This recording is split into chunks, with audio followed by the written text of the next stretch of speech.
All right, for more on the U.S. job market and unemployment rate, I'm joined by Gordon Gray. He's Director of Fiscal Policy for the American Action Forum. Welcome to the show. Thanks so much for having me on. So, Gordon, the headlines always stick to this main unemployment rate. But as we look at the big picture, how would you describe the overall health of the U.S. job market? Well, it's dramatically improved, I think, from the absolute trough that we saw coming out of the worst recession in anyone's recent conception. And it is tightening, and as we said, there's legitimate, I think, thinking that we're getting close to full employment. But also, as you mentioned previously, there are some alternative measures that give people pause as to what exactly the state of the labor market really is and whether or not we should be tightening monetary policy. And one of the things that we're seeing from both candidates, they're talking about this need for these high-paying, good-quality jobs rather than some of these low-wage part-time jobs, which really made up the majority of the ones that came back after the financial crisis. How realistic are those goals? Well, I think it should certainly be the goal of, I think, anyone seeking the highest office in the land is to promote economic policies that will support those kind of jobs. They have very different approaches for achieving that, but I think anyone would agree that policies that would improve the labor market are ones worth pursuing. How quickly you can achieve that, I think, is probably going to defy campaign rhetoric. So it's something that we would expect to see from any candidate. Now, you mentioned both candidates obviously seeing this as a priority. Some candidates are looking perhaps more towards energy. Where do you think the bulk of these jobs are going to come from? Because they talk a lot about manufacturing and bringing these jobs back. Those may not necessarily be the jobs of the future. I think that's absolutely true. I think anytime a politician goes to a depressed area and promises people that the job that you used to be able to have in the 1950s, you could turn a wrench, go home, send your kid to college, and with a high school degree, is doing a disservice to those people. We live in a global economy. It's not the 1950s. We're not coming out of World War II, where the geopolitical situation was much different. Europe and parts of Asia were, literally rebuilding. We live in a much different world, and I think any policymaker owes it to the American people to tell them, what the challenges are in the coming century. And speaking of challenges, let's also look at underemployment. There's obviously a lot of people employed in jobs that they're overqualified for, and as we mentioned, some of these lower wage jobs. How much attention is the Federal Reserve paying to this factor, and is it enough?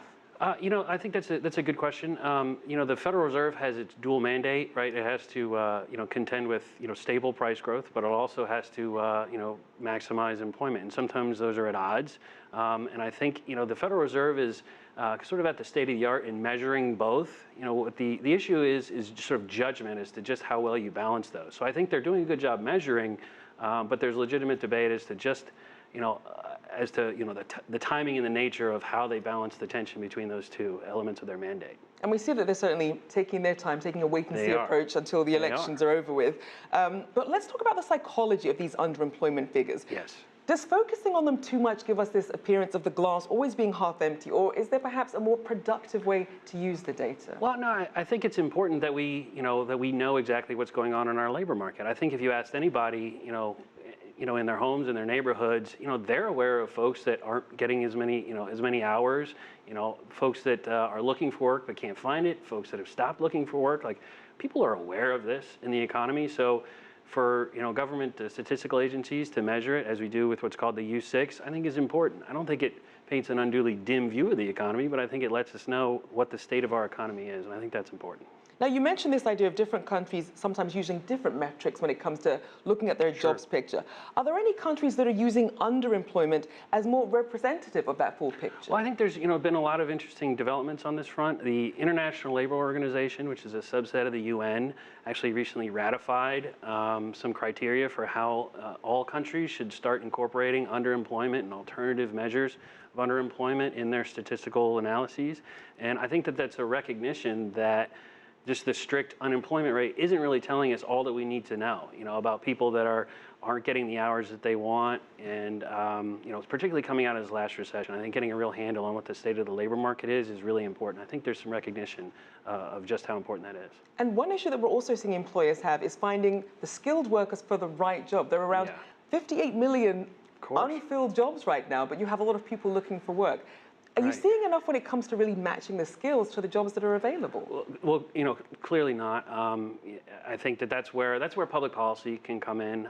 That's where some immigration reforms are essential. That's clearly where job training, where education, both for workers that are currently struggling and also for future workers, for matching skills and job requirements. I think that's where public policy can really play a role.